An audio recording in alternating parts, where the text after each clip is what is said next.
The reflection didn't. The difference was so slight I might have missed it if I hadn't been looking for it. My fingers moved. The reflection's fingers stayed still for just a fraction of a second too long. Then they moved. I stepped back from the mirror, my heart rate unchanged but my thoughts racing. That delay wasn't the same as before. It felt deliberate, like a decision. I covered the mirror again and left the room. That night I dreamed of standing in front of a mirror that showed a room I wasn't in. The furniture was similar but arranged differently. The light came from the wrong direction. The reflection, me, stood there watching, unmoving. When I woke up, my bedroom door was open. I was sure I'd closed it. The hallway beyond was dark, the shadows deeper than usual. I lay still, listening. There it was again. That sense of presence. Closer this time. Not at the foot of the bed, beside it. I didn't turn my head. I didn't open my eyes. I focused on the sound of my own breathing, keeping it steady, pretending I was still asleep. The pressure shifted. Something leaned closer. I could feel it now. Not touch, not heat. Just the displacement of air. The way space feels altered when it's no longer empty. I stayed like that until the pressure eased and the room returned to normal. When morning came, I found faint smudges on the floor near the bed. Bare footprints. They were lighter than mine, less defined, and they stopped exactly where my reflection would have stood if it had stepped out of the mirror. I didn't try to clean the footprints right away. That surprised me later when I thought back on it.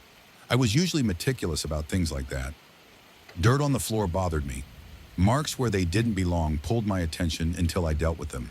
But those prints felt different, like acknowledging them too quickly would turn them into something solid. So I stepped around them. I got dressed carefully, making sure my feet never crossed into the faint impressions on the floor. I avoided looking at the mirror entirely. The towel was still draped over it, hanging unevenly now, one corner lower than the rest. I didn't fix it. I left the house earlier than usual. The morning air was cold enough to sting, the sky a dull gray that flattened the world into muted tones. Cars passed on the street, their tires hissing softly against the pavement. Normal sounds, reassuring sounds. I told myself that daylight would make this easier, that whatever had been happening relied on darkness and quiet, and my own willingness to notice it. That belief didn't last long. At work, I found myself drawn to reflective surfaces without meaning to. The darkened screen of my computer when it went idle, the polished metal of the elevator doors, the glass of a framed certificate on the wall. Each time my reflection behaved, each time I felt watched anyway. It wasn't until late afternoon that something finally changed. I was in the break room, pouring coffee into a paper cup, when I noticed movement in the microwave door. The reflection showed the room behind me, distorted slightly by the curved glass. My own figure stood there, shoulder hunched, one hand braced against the counter. Behind me in the reflection, something shifted. I turned immediately. The room was empty. I turned back to the microwave door. The reflection showed only me. I stood there longer than necessary, my coffee cooling in my hand, replaying the moment over and over in my head. The movement hadn't been large, just a subtle change in posture, a lean, a redistribution of weight, the kind of movement someone makes when they've been standing still for too long. I left work early that day. On the drive home, I kept my eyes forward, resisting the urge to check the rearview mirror more than necessary. Each glance felt like an invitation. The road stretched ahead of me in a familiar pattern.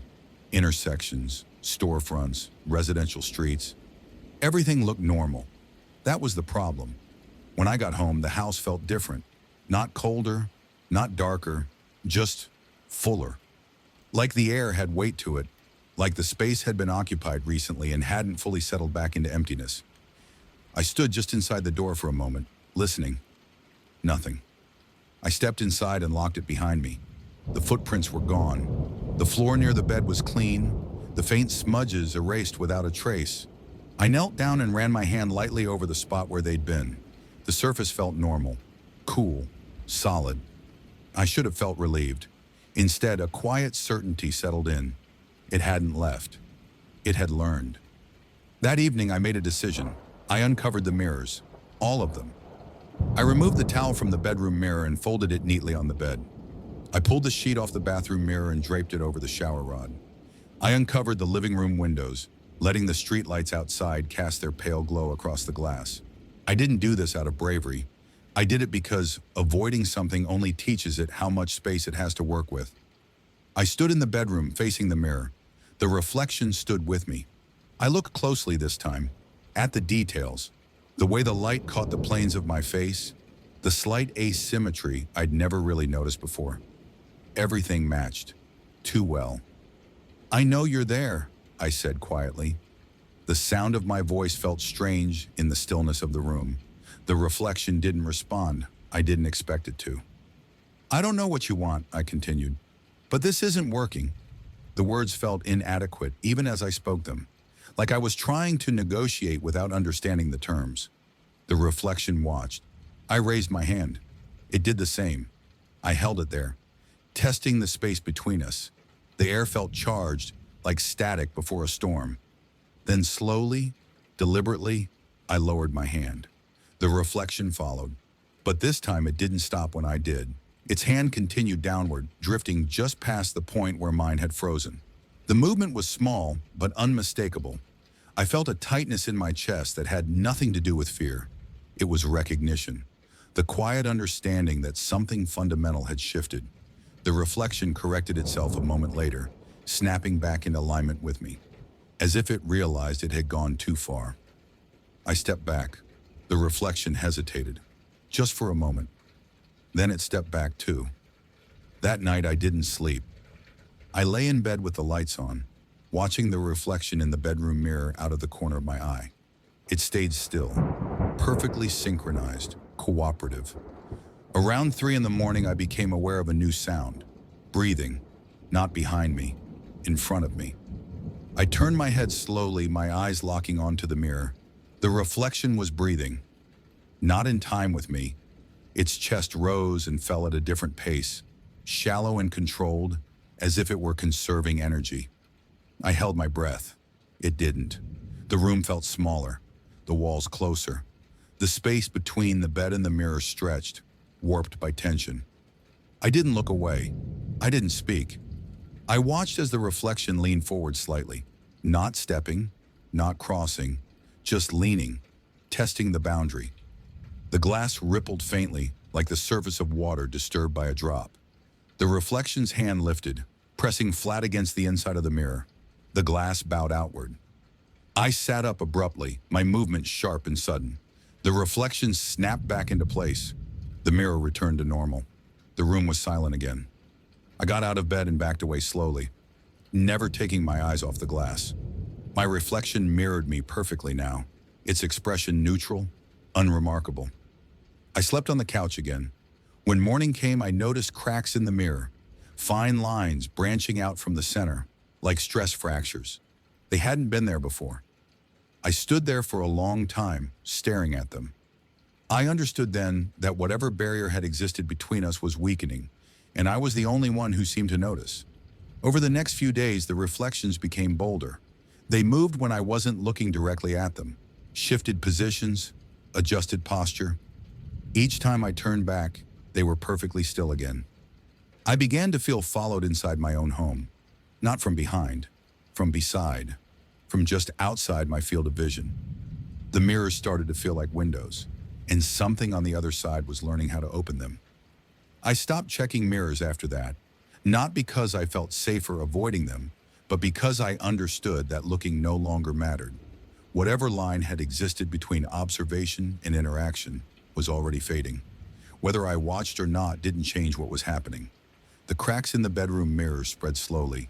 At first, they were hairline fractures, barely visible unless the light hit them just right. Then they thickened, branching outward like veins beneath skin. The glass never shattered. It held itself together, as if something on the other side needed it intact. I slept less. When I did sleep, I dreamed without images, just pressure, just the sensation of being observed from every direction at once. In those dreams, I couldn't tell where my body ended and the space around it began. During the day, the house felt increasingly unfamiliar. Objects were never quite where I remembered leaving them. a chair angled differently, a door left ajar. Small things that could be explained away individually, but not collectively. The reflections had stopped pretending. I noticed it one evening while standing in the kitchen. The stainless steel surface of the refrigerator reflected the room in a dull, warped way. I caught my own shape there, head bowed, hands resting on the counter. In the reflection, my head lifted. I didn't. I turned slowly. The kitchen was empty. When I turned back, the reflection had returned to normal. I stood there gripping the edge of the counter and understood something with a clarity that left no room for panic. It wasn't trying to scare me. It was learning. The next night, I woke up to the sound of glass creaking, not breaking, flexing. I lay still in bed, my eyes open, my gaze fixed on the dark shape of the mirror across the room. The cracks glimmered faintly in the low light, catching reflections from the street lamp outside. The sound came again, a slow, deliberate pressure, like someone leaning their weight against a surface that wasn't meant to bend. The mirror bowed outward, not much, just enough that the cracks widened, just enough that the glass looked thinner at the center. I didn't move. I didn't breathe. I felt, rather than saw, the reflection lean closer from the other side. Its presence pressed against the glass, distorting the image it showed. My own face wavered there, features blurring and reforming. Then the pressure eased. The mirror settled back into place. The room returned to stillness. I lay there until morning. By then, the cracks had stopped spreading. They had stabilized. I took the day off work. I sat in the living room with the lights on, watching the mirrors out of the corner of my eye. I didn't cover them. I didn't confront them. I just observed. The reflections behaved. They mirrored me perfectly, immediately, flawlessly. It was almost comforting. That was when I realized what bothered me most. I could no longer tell which movements were mine. When I stood, I couldn't shake the feeling that the decision had been made somewhere else first. When I lifted my hand, there was a fleeting sense of inevitability, like I was following instructions I hadn't heard. I began to move more slowly, deliberately, testing the space between intention and action. Sometimes it felt like the reflection anticipated me by a fraction of a second. Other times it felt like I was the one lagging behind. I stopped leaving the house after dark. It didn't help. The reflection followed me into daylight too, clinging to windows, car mirrors, phone screens. Always present, always waiting. One afternoon, I stood in the bathroom and studied my face in the mirror. Really studied it. The familiar lines, the shape of my eyes, the subtle asymmetry that made it undeniably mine. I need this to stop, I said. The reflection watched. I don't want this, I continued. The reflection nodded. That was new. The movement was small, controlled, but it wasn't mine. I stepped back sharply. The reflection didn't. It stayed where it was, maintaining eye contact. The air in the room felt thick, resistant, as if movement itself required effort. The reflection raised its hand. I didn't. It pressed its palm against the glass. The mirror bowed outward again, the cracks widening audibly this time. A low, strained sound filled the room, like ice shifting under weight. I backed away, my breath steady, my thoughts strangely calm. This isn't yours, I said. The reflection smiled. It was my smile, but it didn't feel like it belonged to me anymore. The glass flexed further. I felt the pressure in my chest intensify, not fear exactly, but something closer to displacement. Like the room was making space for something else, and I was in the way. Then abruptly the mirror stopped bending. The reflection withdrew its hand. The glass returned to its original shape, the cracks sealing slightly as if relieved. The reflection stepped back. And then it did something I didn't expect. It turned away. It walked out of view, disappearing into the depth of the reflected room behind it. I stood there alone, staring at an empty mirror. The pressure lifted. The house felt lighter. For the first time in weeks, I slept. The mirrors never broke after that. The cracks remained, frozen in place, like scars. The reflections behaved again, passive and immediate, the way they were supposed to be. Life resumed its familiar rhythm, work, commute, evenings spent alone. But something had changed. I noticed it in small ways at first. a hesitation before speaking, a delay before moving, a sense of distance between thought and action that hadn't been there before. Sometimes when I caught my reflection unexpectedly, I felt a flicker of recognition that wasn't entirely comfortable. Like meeting someone who knew me better than I knew myself. I still live in the same house. I haven't replaced the mirrors. Sometimes late at night, when the house is quiet and the lights are low, I stand in front of the bedroom mirror and watch my reflection breathe, perfectly in sync with me. Most of the time. And when it isn't, when there's the slightest delay or anticipation, I remind myself of one thing. It didn't cross over. It didn't need to. Because whatever learned how to move like me also learned something else. How to wait.